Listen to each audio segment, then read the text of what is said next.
those of you who don't know me. And today my topic is going to be about how in the future we're going to tackle the obesity epidemic through implementing a smartwatch through using artificial intelligence.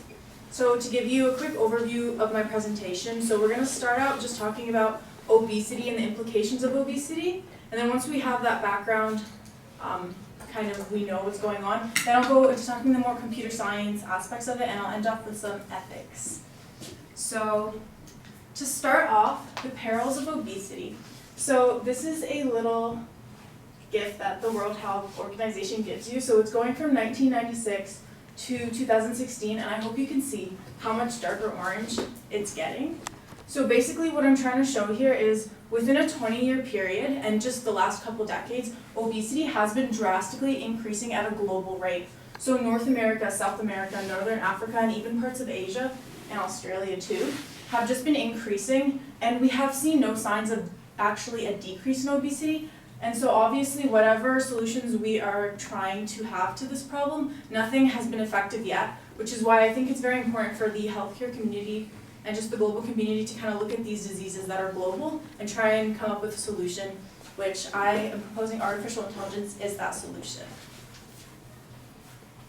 So over here, just again reiterating that basically what is obesity? First of all, obesity is recognized as a chronic disease by the American Medical Association, and it's a disease where you have excess amount of fat in your body to the point where it is a risk to your own health. And not only is obesity in itself a disease, but it is a precursor to so many other conditions for your health as well. So eating disorders, gallstones, ankle sprains, type 2 diabetes, and so many other things. This is a non-exhaustive list. And to kind of give you some statistics to really reiterate this, so actually it was recently found that in Europe, they did a study and over 50% of the population of Europe was found to be overweight and obese. And also it was found that 25 to 30% of people going to bariatric doctors, so doctors that deal with obese and bigger people, have shown clinical signs of depression. So obesity has even been associated with mental stability and depression and so on. So obviously this is again reiterating that it is a problem that needs to be solved. So now I'm going to move on to if obesity is really preventable. So often it's very common knowledge that the solution to being overweight is to maintain a healthy lifestyle and exercise and so on. But recent studies have been showing that there's a lot more to obesity than just maintaining a healthy lifestyle, and that might not be enough of a solution. So there have been actually over 90 genes discovered recently, just in the last 10 years, that have been associated with obesity. So not all of these genes have been directly, they know exactly what it is that's causing obesity, but there is a gene that I'll mention here as an example. So there's an FTO gene, which is a fat and mass obesity gene, and we all have it, but certain polymorphisms or versions of this gene, basically what they'll do is they're going to cause the overexpression of a hormone in your body called ghrelin. So what ghrelin is your hunger hormone. So this is the hormone that if you create basically more of this hormone, you're going to end up feeling hungrier, you'll send signals to your brain like, I'm hungry, we should eat something, and you'll know that you're going to eat more, you need to eat. But for someone with this genetic factor, the FTO polymorphism, that causes increased ghrelin production, they're going to overeat because they're always going to be hungry. So this is just one example of how nothing but your genetic code could cause a higher likeliness for someone to be overweight and obese. And it's also important to note that not everyone who is obese has genetic factors. This is just research, ongoing research that is discovering more and more what genetics has to do with obesity. But again, there are people who are obese because of overeating without genetic factors. So this is where we tie in the artificial intelligence and computer science into it. So by tying these two fields, so physiology and what we know about obesity, with artificial intelligence, I'm going to be proposing a smartwatch solution. So on this side, what we already know is a lot of appetite and hunger hormones. So for example, we know, like I said, ghrelin is your hunger hormone. We know that there's a hormone leptin involved with how you feel full, insulin, which is involved with converting food to fat, and etc. And we know that your brain is the central regulator of how all these hormones are working. So that's the physiological aspect of everything. And of course, the research isn't, of course, ever done, but it's what we know, and we know quite a bit. And then comes the artificial intelligence side. So on this side now, I'm going to be going to more depth and talking about what already exists and what doesn't exist. So basically, to begin, we currently have technology that can communicate with the brain, but it's a one-way communication. So I'll go more into deep depth of what this exactly means, but to give an example, so this is 2018, a paper was published about this helmet computer-human interface, where basically you put on this helmet, and for paraplegic people, they can now control their wheelchair movements. So they no longer need someone to be with them all the time, because they're able to, just by thinking, this helmet will kind of read the input, and now they're able to move. So therefore, kind of knowing this, the technology we have already, we're able to basically read input from the brain, interpret that input, and as a machine, make a decision to do some kind of action. And this is a perfect example of how we have done this in the past, and it's only last year, so very recent stuff. And another little thing to add is that we already see the rise of the little Fitbit watches, which basically like track your health, so like your steps taken, your heart rate, your sleep patterns, and that was kind of the inspiration to like why make it a smartwatch, because people are already comfortable with the idea of having a watch that tracks your health. So that was the inspiration for that.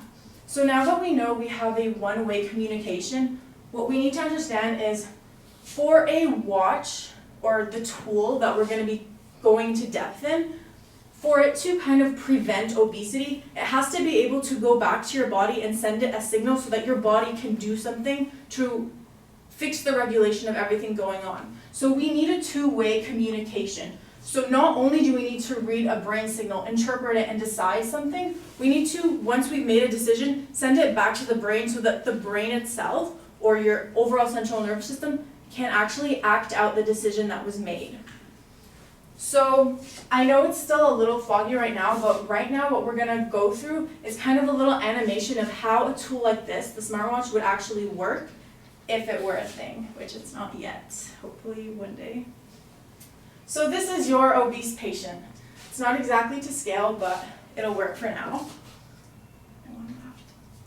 Okay, so basically you have your obese patient, and here's some type of signaling to the brain going on. So for example, maybe your ghrelin levels have risen or they've gone down, and this is basically going to send a signal to your brain that either you're hungry or you're not hungry, something's going on. And this is just regularly what goes on. You have communication between your body organs and your central nervous system. But say this person is wearing this watch. So now this watch is going to be like a silent listener all the time, who is listening to what's going on over here, so that the second something changes in your natural homeostasis, this watch right away knows what to do, interprets, makes a decision, and goes back to the brain and tells it this is what you have to do instead. So from a patient's perspective, this is a black box. So this is a very common idea we have in computing science. It's abstraction and black box thinking. What it is basically when you hide the details of implementation to the user. So this is an example of the black box, because from the user, they're wearing this watch, but because everything's happening at the level of brain signals, they're not going to be aware that, oh, I was supposed to be hungry, but now I'm not hungry, and so I'm not going to eat. All they know is that they're wearing this watch and somehow it's doing something. It's a black box, and it's supposed to help them prevent obesity. But let's go into details of how this black box would actually work, because we are not the patients, we're looking into how it works. So step by step, what would happen is, first of all, you have some type of message that's detected. So the second something changes in your homeostasis, this watch is listening and it detects the message. So it's already pre-programmed to, for example, know your sex, your age, your fat percentage, your weight, your muscle percentage. If you're taking any medications, how active you are daily, your hormone levels. So that's important because that's what it's listening to. It's tracking your hormone levels all the time. And if you have any medical conditions, and so on. There's a lot of things that it could keep track of, so these are just some examples. So this is what the watch detects. And then here, it goes to these machine learning classifiers. So these classifiers basically, how they work is from previous data, from medical histories in hospitals and so on, we have so much data that is already present in our hospitals and healthcare systems and whatever. So using this data, machine learning classifiers basically sort the different categories of people and what their hormone levels should be into different categories. And these are all pre-existing categories. So for example, it would be like, okay, a female who's aged 15 to 20 and is very active but doesn't eat well, et cetera, should have these hormone levels when she's hungry or when she's not hungry. And of course, like, it would be a lot more detailed than that, but that's the general idea. So using this training data, which is real health data, it's creating this type of model. And so when you captures this data, it basically sees where it fits, where this captured data fits in the big puzzle of things. And then once it sees where it fits, it'll make a prediction and send a message back to the watch to be sent to the brain. So it's important to know that after this happens, this captured data goes to the overall database that you're keeping track of it. So that every time it'll track how well this worked, the prediction that it made, and it'll keep improving itself. And that's where the learning comes in machine learning, right? So it's always improving itself and keeping track of the previous decisions it's made and how effective they have been. And so that's the learning. And also very important to know that from the patient's perspective, they don't know everything going on inside this bubble. It's just the watch. So what ends up happening overall is this signal will override this signal. And so something that recently came to attention is this patient, how would they kind of be involved in the regulation? Because if everything really is a black box, if they don't know what's going on in this bubble, then it could be problematic in terms of the patient has no say in what's going on to the regulation of their body, because it is all happening at the brain signal level. So another perk of having it be as a smartwatch might be that possibly the patient gets a notification and they have to confirm every time the watch is going to do something. So it'll be like, hey, in 15 minutes you're going to get hungry unless I act. Can I act? Confirm. And of course this is super futuristic and sounds unrealistic for now, but knowing that we already have a lot of technology, like we're basically halfway there, the easier halfway, but we're halfway there. And so it's possible in 20, 30, 40 years, something like this could exist. And what you end up with is this watch basically regulating the homeostasis of your body and your hormones and your ghrelin levels, your leptin levels, so on. And this could have a lot of potential. So I talked a bit about ghrelin and leptin, because like hunger hormone, hormone that makes you feel full, but realistically there are so many hormones in the body that actually are associated with how you feel hungry, your appetite, how you digest your foods, etc. So that's where this idea of generalization that we like to use in computing science comes in as well. So what this is that you kind of get rid of like the specifics of every hormone and you come up with a general framework. So each one of these hormones changes in concentration. When a concentration change happens, they'll send the signal to the brain. The brain will go through some type of operation and it'll make a decision, and the concentration will change of the hormones after that decision has been made by your central nervous system. So in that kind of sense, these hormones are all similar because of their mechanisms. And so if a tool like this is created generally using these principles of generalization and abstraction, then we can make it so that it is able to regulate more than just ghrelin or more than just leptin, whereas it can regulate all these hormones. So I'm going to pause here just for questions because I did just go through the animation and I don't want to confuse anyone. So does anyone have any comments or anything? Yes. I have one. Yeah. So I feel like with this there might be potential issues with privacy. Yeah. Because what do the manufacturers or the company get to decide to do with the data? Like, it seems like it's pretty invasive in that, you know, you record data that the user might not even be aware of. Like, they might not be actually conscious about it. Like, it's one thing for Google to monitor what I consciously look up online, but it's another thing for a company to look at the data that I might not even be aware of. So, right? Yeah, you're absolutely right in the sense that privacy could be an issue. However, the thing that you have to, I guess, separate is that Google's more commercial, whereas a tool like this would be more healthcare related. So when it comes to healthcare and healthcare tools, without this previous data and learning, there is no way for it to get better. So that is definitely an issue, and I would be interested to see how that would be solved. And we're going to talk about it more in the ethics section, like the commercialization versus eligibility thing. But yeah. Okay. Anything else? I feel like I want to wait till ethics, but I'll say it anyways. You were saying that you can input your age, fat, whatever. Yeah. I feel like essentially like a problem that could come up is people trying to make themselves unhealthily, really like skinny, like to a point where it's unhealthy. You know what I mean?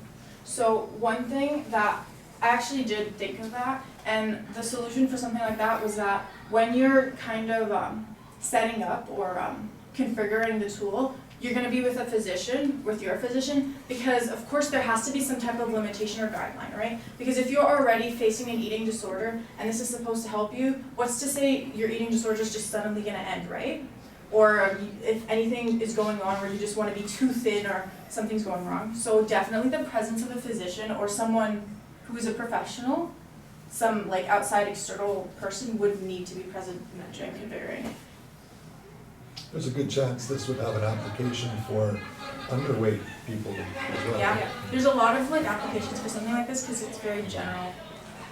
So anything else? Sorry, Yeah. Did you think about this all on your own? Like, was this like your original idea? Like, Yeah. that's great. Yeah. Yeah. Anything else? Okay. So we talked about generalization, and now we briefly touched on this, but I'm going to be talking about future potential. So kind of remembering what generalization was and how it's just like the idea of taking the specifics out of a tool and making it so general that it could apply to different hormones. This idea of applying to different hormones could be applied to even different diseases, because obesity is not the only disease, not even close to being like the only chronic condition where hormone imbalance is associated with symptoms of that disease. So to give like 2 examples, just because they're kind of cool, is so there's these conditions, gigantism and dwarfism. So gigantism is basically where you're making too much growth hormone, you end up growing as a giant. Dwarfism, complete opposite. You're making too little of the growth hormone, you end up being a dwarf. So I'm no physician, I don't know the exacts of it, but basically in essence, growth hormone regulation is what's very associated with these conditions. And so by creating a tool that can basically hijack or intercept your balance over here, so this hormone regulation, if it could do it on its own and regulate your hormones, basically this has the potential for any chronic condition that involves hormone regulation, because it's general enough that all it's doing is looking at the concentration of hormones in your body and looking at previous data and making some type of decision. And of course the implementation is a lot more complicated than this, but the general idea is that it is possible for it to be considered for many other diseases. And now I'm going to go into talking about the ethics section. So these were just some ideas that I thought of, and I'm sure you guys will think of some after probably. But the first one was basically the fight for power, which is what I call it. So it's this idea that if you're having a tool basically regulate your hormones or your homeostasis or the regulation of like your brain signaling, then it could get up very fuzzy on who is really in charge of your body. Is it your own central nervous system, or is it this tool? And this could be problematic for a lot of people because we don't know who's even in charge of our body, and that's definitely something to keep in consideration when creating a tool like this and how willing people will be to use it, right? And Next is the problem of eligibility. So at the beginning of the presentation, I talked about genetics and the FTO gene and how genetics play a role in obesity. So the thing is, not everyone who's obese is obese because of genetics. So then the idea becomes, are we only gonna let people who are obese because of genetic reasons use a tool like this because they can't help themselves? Or is it anyone who's obese? Because at the end of the day, they're all still patients of this chronic condition.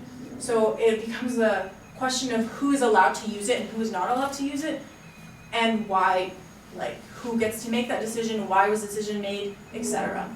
And another problem that could come with eligibility, which you briefly touched on before, is commercialization. So like basically right now the Fitbits are commercialized watches that you can buy, but a watch like this, if it were to be commercialized, then it would be problematic because then people who have the means to buy it, etc., would be the ones that have a tool like this. So what would prevent it from being commercialized? What would make sure it's in the healthcare community only, etc.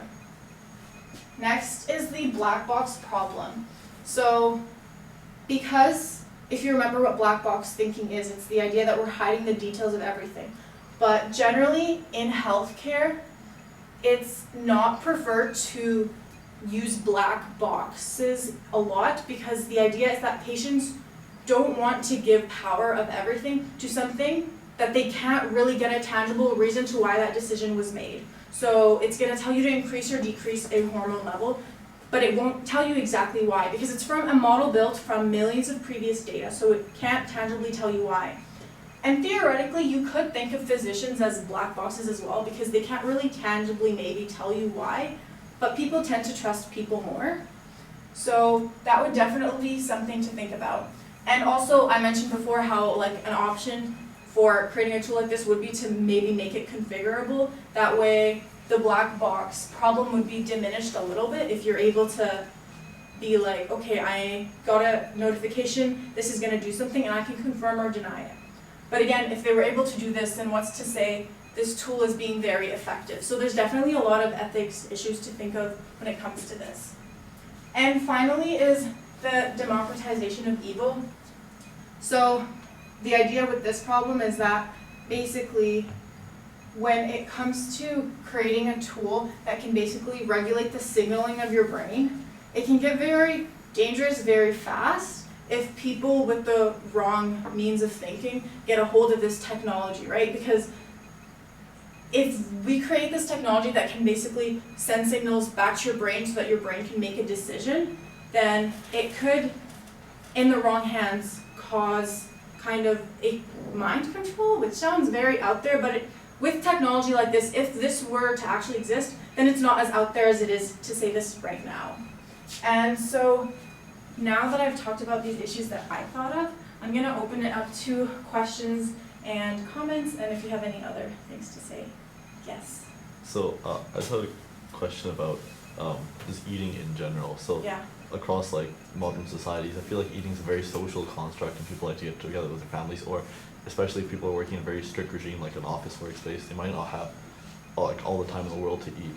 So do you think that people, you know, would circumvent the suggestions given to them by like their watch to not eat or eat during a specific time where they're working, and then, you know, just starve or just overeat, compared to, for example, like I know the Apple Watch in particular has this setup where if you're sitting for a long period of time, or if you're in a very sedentary state, it'll tell you to get up or walk around or something, get some exercise in. Or even, for example, like if people are looking at their computer screens for a long amount of time, you're supposed to stare away for a bit. But I feel like people aren't really like, you know, keen on telling, like, especially when computers tell them what to do. So what impact do you think this would have on like the potential rollout of technology like this? So I think that this kind of ties back to the idea of like how the watch's effect on your body is. So if it, let's say you wear this watch, and as long as you're kind of wearing it, it will control the regulation of your body's hormones, etc., and you don't have a say in that. Theoretically, that might be more effective because you don't have the choice to say yes or no. But at the same time, people won't accept it as much. Whereas on the other side, if you were to allow people to get like notifications, should you be not hungry or do you want to be hungry, then it might be that people choose like, oh, cancel, cancel, cancel all the time, right? But then again, you also have to think of the audience, like, they're not customers, but like the people using this. And if it is aimed at people who have chronic diseases, chances are they're gonna want to get better.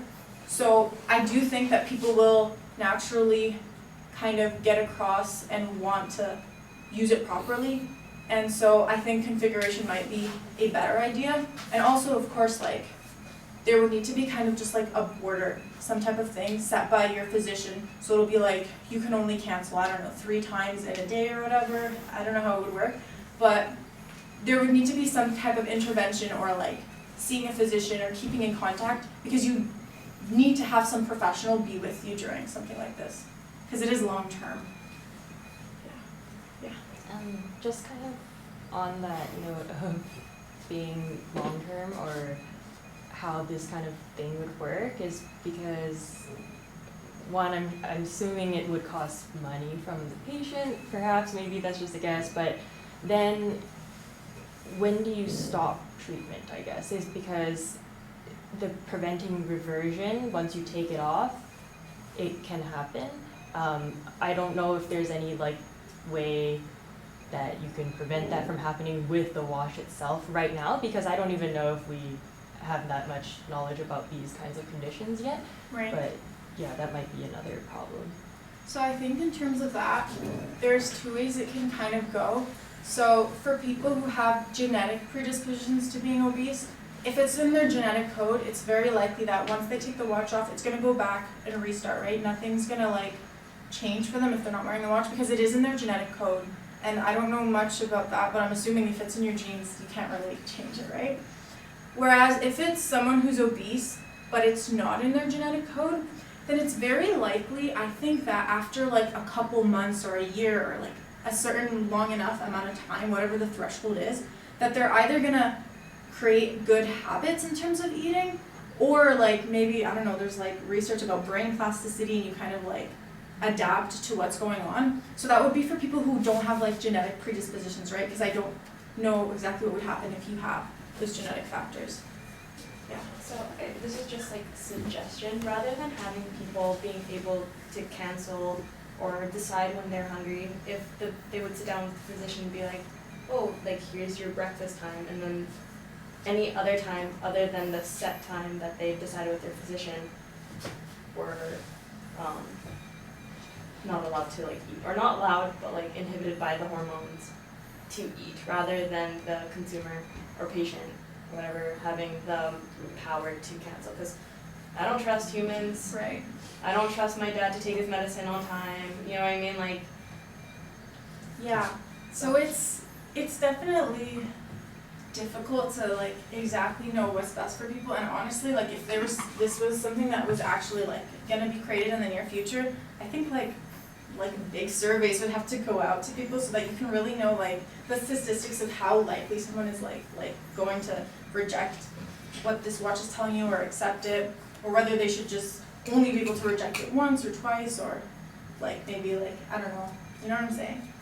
It's very slippery. Yeah. Yes, you do. I just feel like regulating hormones in general there's lots of side effects. Like if you inhibit these hormones, then what would happen? Like for schizophrenia, when they take the dopamine blockers, then they have Parkinson's like symptoms. So it's stuff like that. And I don't know if we really know the effects of stuff like this. And also, I don't know if this would work like a drug or if it's an electrical signal, but if we're blocking the release of ghrelin, then as you use it for a longer period of time, wouldn't your body kind of just amp up its ghrelin production? Like it would kind of respond to that external inhibition? So I guess the idea isn't like you're not in a sense just inhibiting ghrelin production, because although this technology doesn't exist yet, the idea is that before it even gets to that stage, you've overridden that signal that was there before, so that you're just completely. Here, let me explain it. So basically, like, from my knowledge, your ghrelin like increases. This is sending a signal to your body that you kind of want to eat, right? So this will send it to your central nervous system that you want to eat, so that you go and eat. But right when this kind of starts to increase, but before this whole thing happens, this will send a signal to your body that hey, like you ate half an hour ago. Maybe it's not a good idea to eat. And this is before this even happened. So it's kind of like a prevention technique, not a inhibiting technique. I don't know if that answers your question. Yes. And like for fight for power and giving up control, I don't think it's gonna be an issue because that's how the medications market works right now, and it's working amazingly. Like Right. everybody wants the benefits of that medication, and they want they want compensation for what's not working correctly in their bodies through medicine, and if this Right. is gonna give it to them. Yeah, I agree with you. I actually, I don't know if this is right or not, but because I was talking to this about someone the other day, and they were telling me how some medications that are like obesity prevention is like you basically eat a pill and it kind of like fills up your stomach in a sense so that you eat less. So there's a lot of like weird kind of pills already that exist in terms of this.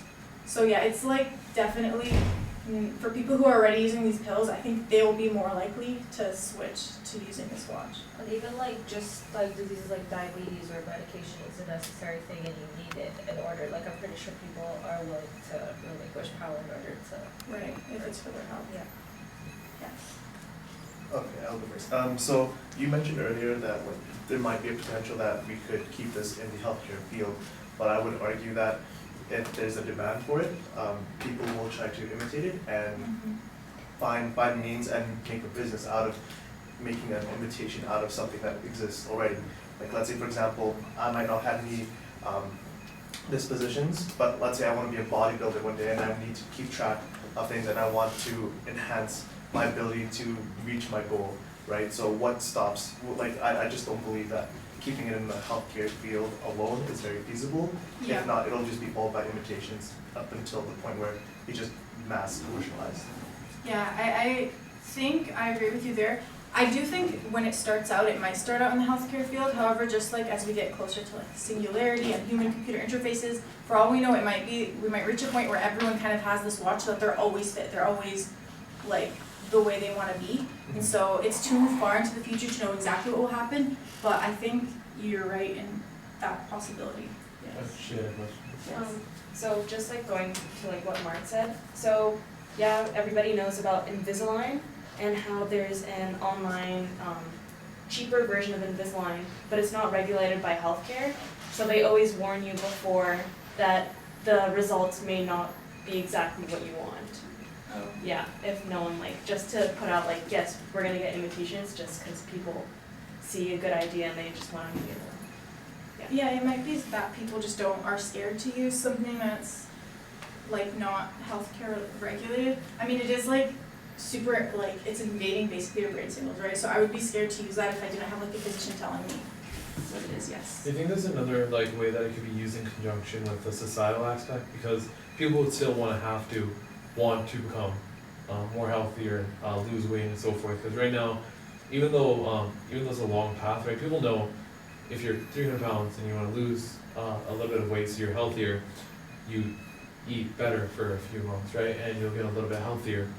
And people aren't willing necessarily to do that because eating sometimes is pleasurable.